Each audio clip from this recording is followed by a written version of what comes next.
It was a Friday night at La Belle Époque, the luxury restaurant I had poured my heart and soul into building. The place buzzed with the clinking of crystal glasses, the murmur of expensive conversations, and the soft hum of live piano music drifting through the air. Servers glided across the marble floors like shadows, balancing trays laden with dishes that cost more than most people made in a week. And there I was, me, Evelyn Carter, the owner of this establishment, wearing a black apron over my designer dress, serving tables because one of my waitstaff had called in sick. I wasn't ashamed to roll up my sleeves when needed. After all, this restaurant was my dream. But tonight felt different. The energy in the room crackled with an undercurrent of tension as soon as he walked in, a man whose reputation preceded him. Marcus Langley, billionaire tech mogul, strode through the entrance like he owned the place. His tailored navy suit screamed wealth, his Rolex gleamed under the chandeliers, and his smirk seemed permanently etched onto his face. He scanned the dining area with disdain before settling on me, holding out his menu without even looking at me properly. "This is your best table," he drawled, his voice dripping with condescension. "Even beggars wouldn't eat this food." The words hit me like a slap. My hands froze mid-motion as I adjusted his napkin. For a moment, I thought I'd misheard him. But no, the sneer curling his lips confirmed it. Every pair of eyes in the vicinity turned toward us, their gazes sharp and curious. Heat rushed to my cheeks, but not from embarrassment. No, this was something else entirely, anger simmering beneath the surface, threatening to boil over. Marcus leaned back in his chair, oblivious to the storm brewing inside me. "You know," he continued, louder now, clearly enjoying the attention, "if you can't afford decent staff, maybe you should reconsider running such a pretentious operation." His laugh echoed across the room, punctuated by scattered chuckles from his entourage seated beside him. My jaw tightened, but I forced myself to stay composed. This wasn't just about me.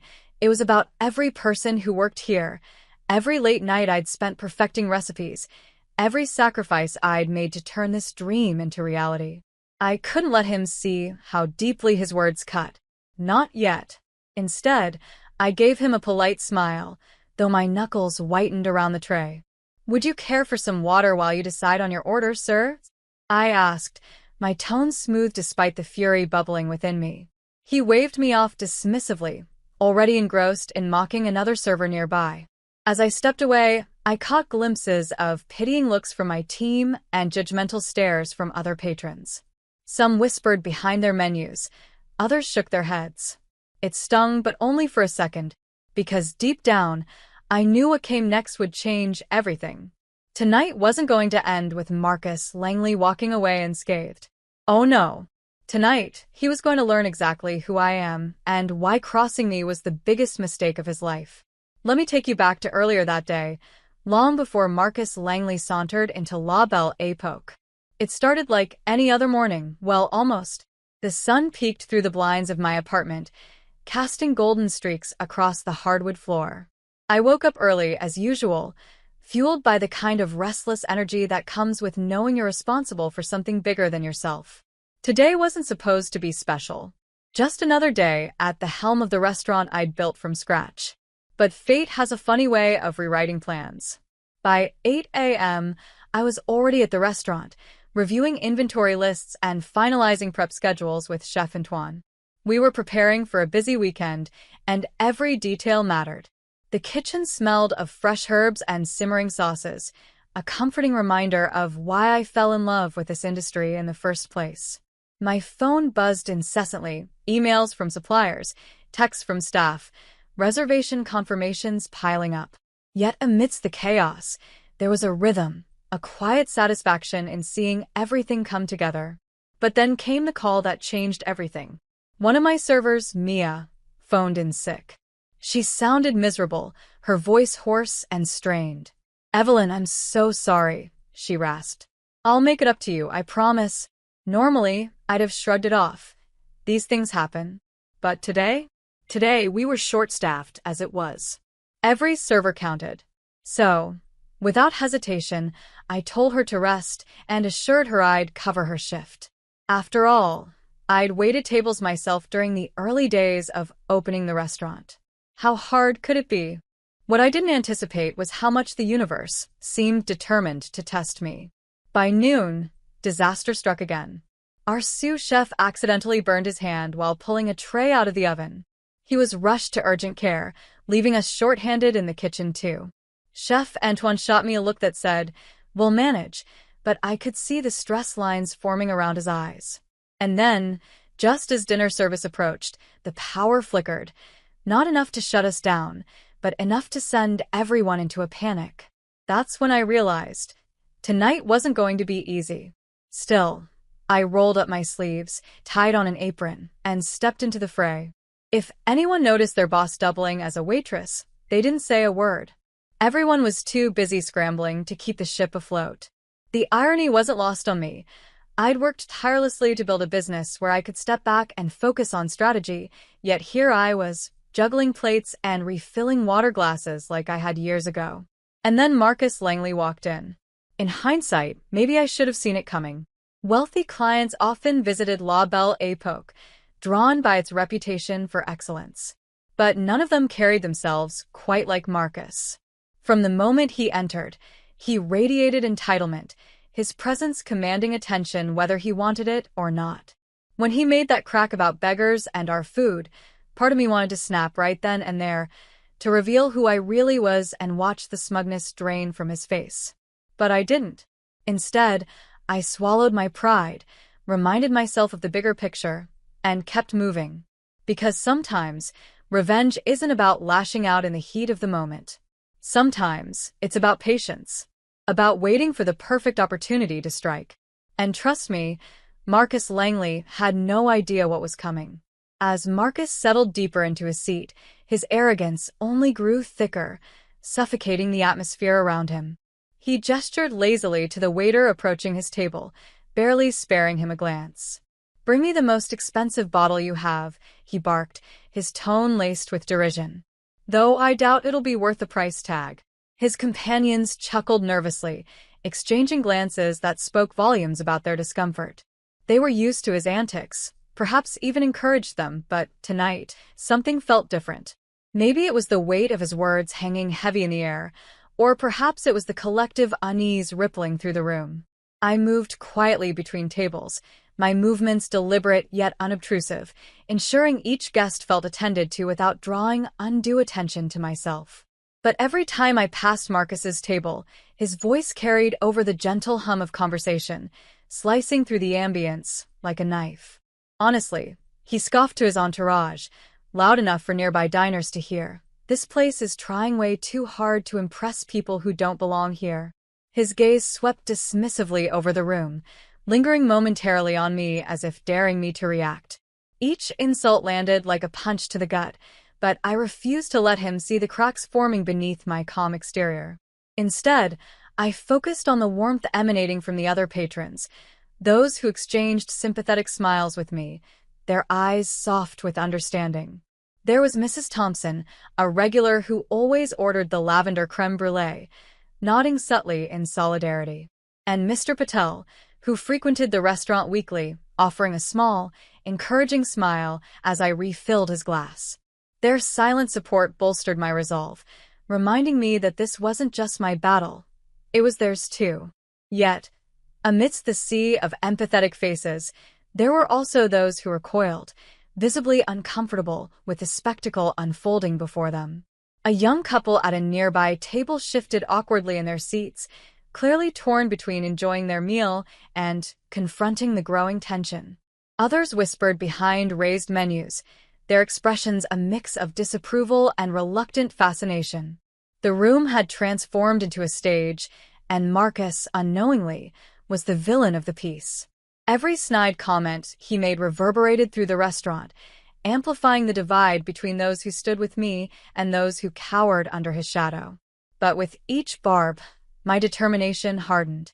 I wasn't just fighting for myself anymore. I was fighting for every person who believed in the vision I had created, for every employee who worked tirelessly to bring that vision to life.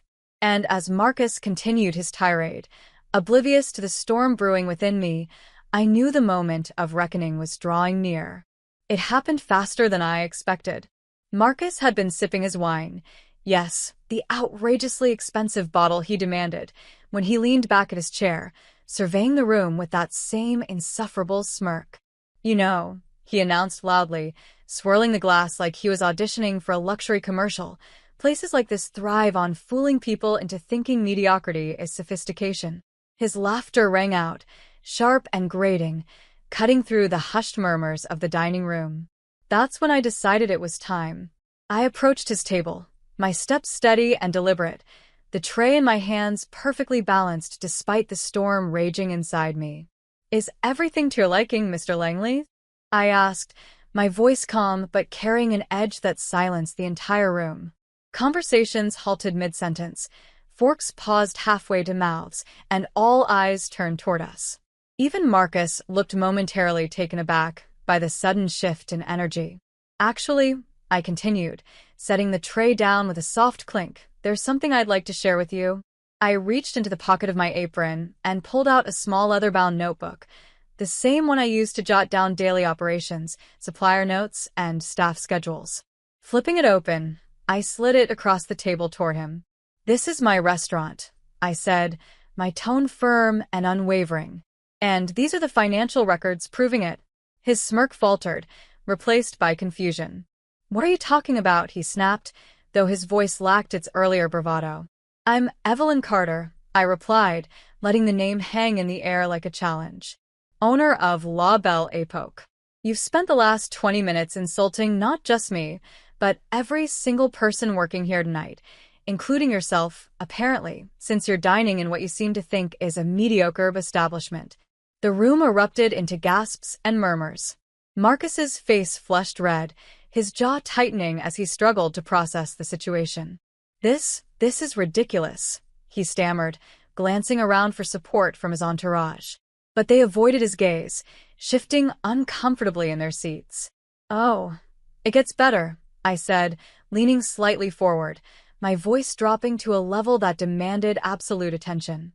"You see, Mr. Langley, I believe in treating people with respect, even those who might not deserve it. So instead of throwing you out right now, which I could easily do, I'm going to offer you a choice. You can either apologize sincerely to everyone here and leave quietly, or," I paused, letting the tension stretch taut like a bowstring, "or I'll personally ensure that your little outburst becomes headline news tomorrow morning. Trust me, billionaires don't fare well in public opinion polls when they're caught mocking hardworking individuals." For a moment, the only sound was the faint ticking of the grandfather clock in the corner. Then Marcus stood abruptly, knocking over his chair in his haste. "Fine," he muttered, his voice low and venomous. "I apologize." He glanced around the room, his apology forced but audible. "To everyone, satisfied?" I nodded curtly. "Good. Now, please enjoy the rest of your evening elsewhere." As he stormed out, his entourage trailing behind him like chastised puppies, the room erupted into applause. Patrons rose to their feet, cheering and whistling, while my staff gathered around me, their faces glowing with pride. In that moment, I realized this wasn't just about putting Marcus in his place, it was about standing up for something greater than myself. And it felt incredible. The aftermath of Marcus Langley's humiliation spread like wildfire. Within hours, whispers turned into stories, and stories morphed into legends. Social media lit up with posts from patrons who had witnessed the showdown firsthand, tagging La Belle Époque and sharing videos of the climactic moment. Hashtags like #RespectYourServer and #Billionaires Behaving Badly trended overnight, catapulting my restaurant, and me, into the spotlight. Journalists clamored for interviews, bloggers dissected every detail, and local news anchors hailed me as a hero for standing up to elitism.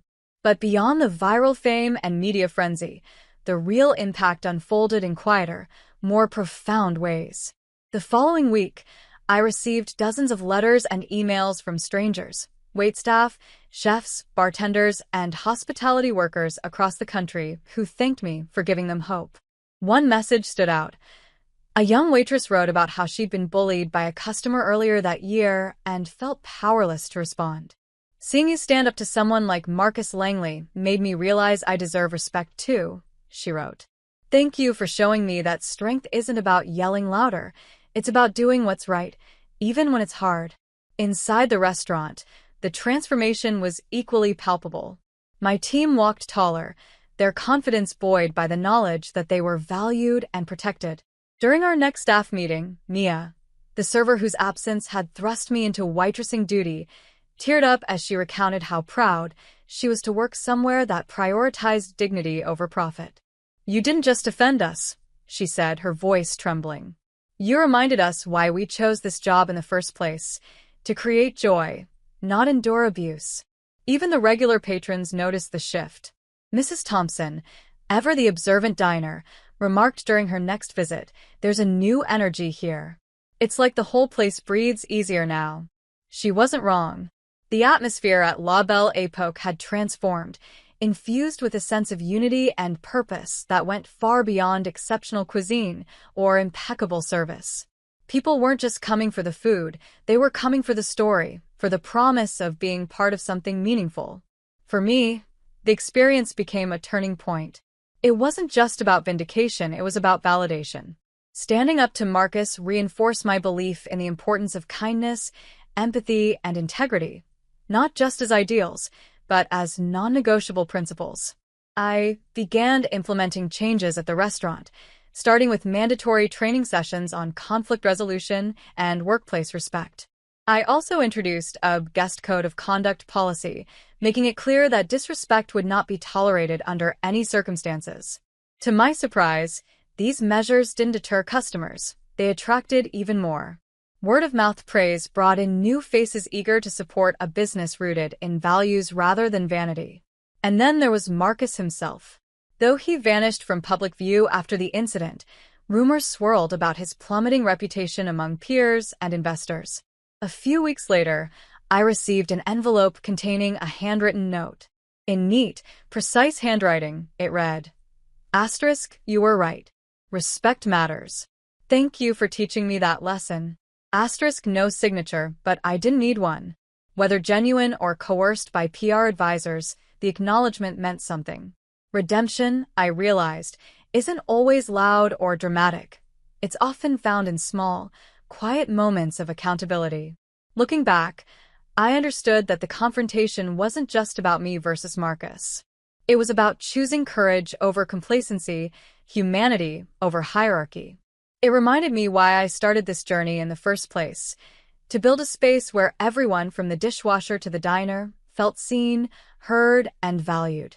And in doing so, I discovered that true success isn't measured in accolades or profits. It's measured in the lives you touch along the way. Reflecting on that unforgettable night, I realized how profoundly it reshaped not just my perspective, but also the very essence of La Belle Époque. Each memory serves as a poignant reminder of the delicate balance between power and humility, wealth and humanity. That evening, amidst the glittering chandeliers and the murmurs of astonished diners, I learned that true strength lies not in domination but in the quiet, steadfast commitment to uphold dignity, for oneself and for others. Marcus Langley's mockery was a mirror reflecting societal flaws, exposing the stark disparity between privilege and empathy. It underscored a truth I hold dear. Respect is not a privilege to be earned but a fundamental right inherent to every individual, regardless of their station in life. This ordeal illuminated the critical role of kindness in leadership. Managing La Belle Époque is no longer merely about curating exquisite dining experiences. It's about fostering an environment where every team member feels empowered and respected. Implementing policies that champion respect and fairness has cultivated a culture of mutual appreciation and collaboration. These changes resonate deeply with our patrons, who increasingly choose us not just for our culinary excellence, but for our ethos. This alignment of values enhances the dining experience, transforming meals into meaningful interactions imbued with warmth and authenticity. Moreover, the incident with Marcus taught me invaluable lessons about personal growth and resilience. Facing adversity head-on, especially when it challenges one's identity and values, demands courage and conviction. It's about embracing vulnerability, allowing oneself to feel the sting of injustice, and channeling that emotion into constructive action. This transformative experience has fortified my resolve, instilling a relentless drive to advocate for fairness and equality within my sphere of influence. It has also deepened my understanding of redemption and forgiveness, recognizing that everyone deserves a chance to learn and grow from their mistakes. Ultimately, this chapter in my life has crystallized my belief in the power of standing firm in one's convictions. It's a testament to the enduring impact of choosing integrity over intimidation, compassion over contempt.